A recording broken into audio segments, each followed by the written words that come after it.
A ver, pensemos en esto por un momento. ¿Y si la piel pudiera contar una historia? Para un marinero su cuerpo no era solo piel. No, no, era un lienzo, un mapa. Vamos, la crónica de toda una vida vivida entre el cielo y el mar.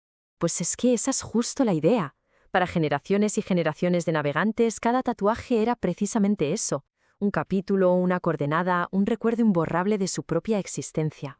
Imaginemos un diario que no se puede perder en mitad de una tormenta. Uno que no se estropea con el agua salada. Era un registro permanente de hazañas, de supersticiones, de lugares a los que, quizás, nunca volverían. En definitiva, se trataba de una historia íntima y, sobre todo, permanente, que se contaba en un lenguaje visual que solo los que pertenecían a esa hermandad podían descifrar por completo. Y es que esto iba mucho, pero mucho más allá de la simple decoración. Era un código, casi un lenguaje secreto cargado hasta los topes de significado.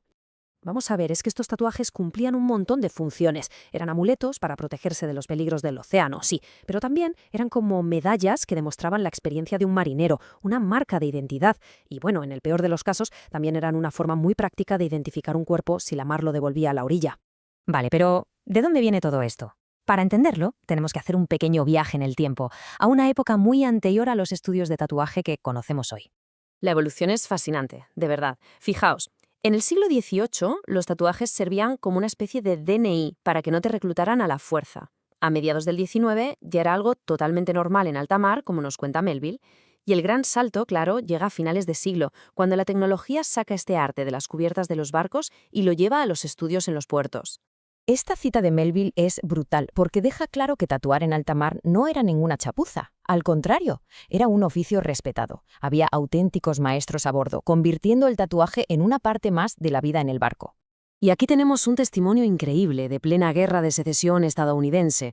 Confirma esa idea de que la piel de un marinero veterano era literalmente un libro ilustrado, una crónica visual de toda su vida navegando. Bien, pues pasemos ahora a decodificar algunos de los símbolos más icónicos de este lenguaje visual. ¿Qué significaban realmente todas estas imágenes? Vamos a verlo. La rosa de los vientos era el talismán por excelencia. Pensemos en ello. Para alguien cuya vida dependía de no perderse en la inmensidad del océano, este símbolo era pura esperanza.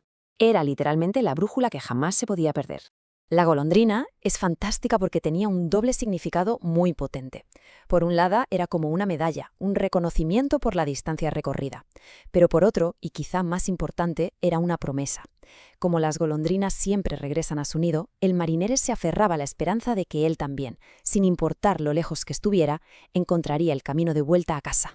Y esta es posiblemente una de las supersticiones más extrañas y a la vez más lógicas del mar. A ver, ¿por qué tatuarse un cerdo y un gallo en los pies? Pues la lógica, aunque curiosa, era muy práctica. Estos animales viajaban en jaulas de madera que, en caso de naufragio, flotaban. Así que la idea era que, al llevarlos en la piel, el marinero también se mantendría a flote. El ancla, por supuesto, representa estabilidad, esa conexión profunda con el mar. Pero era mucho más que eso. Era la marca de un veterano. Significaba que habías demostrado tu valía, que habías cruzado el Atlántico. Significaba que te habías ganado tu lugar en la hermandad del mar. Y aquí vemos cómo el cuerpo se convertía en un mapa de toda una carrera profesional. ¿Un barco de aparejo completo? Eso quería decir que habías sobrevivido al temible Cabo de Hornos. ¿Un dragón dorado? Que habías cruzado la línea internacional de cambio de fecha. Cada tatuaje era un hito, un logro, hasta llegar al hold fast en los nudillos. Un ruego desesperado, casi un mantra, para no soltar las cuerdas en plena tormenta. Pero claro, un arte tan específico y con tanta fuerza no podía quedarse para siempre en los muelles. ¿Cómo dio el salto para entrar en la cultura general? La transformación fue gradual pero totalmente imparable. Primero, los propios marineros ya retirados empezaron a abrir estudios en las ciudades portuarias. Después, la máquina eléctrica lo cambió todo, haciéndolo más rápido, más preciso, y finalmente leyendas como Sailor Jerry lo pulieron hasta convertirlo en un estilo icónico que definiría el tatuaje americano para siempre.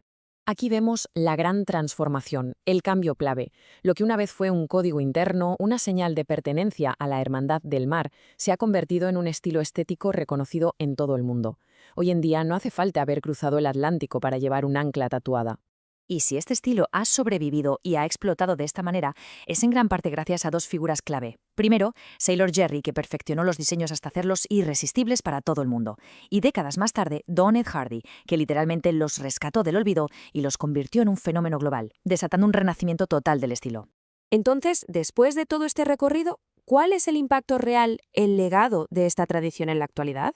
Pues el gran legado es que estos símbolos se han universalizado, se han convertido en metáforas de la propia experiencia humana. Una golondrina ya no son 5.000 millas náuticas, ahora puede ser cualquier viaje importante y la esperanza de volver. Y un ancla es esa estabilidad que todo el mundo busca en algún momento de su vida.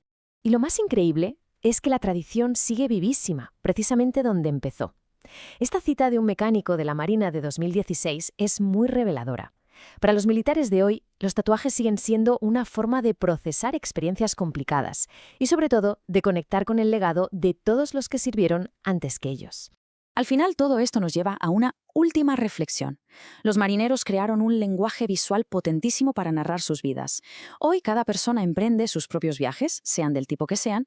La pregunta que queda en el aire es: ¿qué símbolos estamos eligiendo nosotros para contar nuestra propia historia?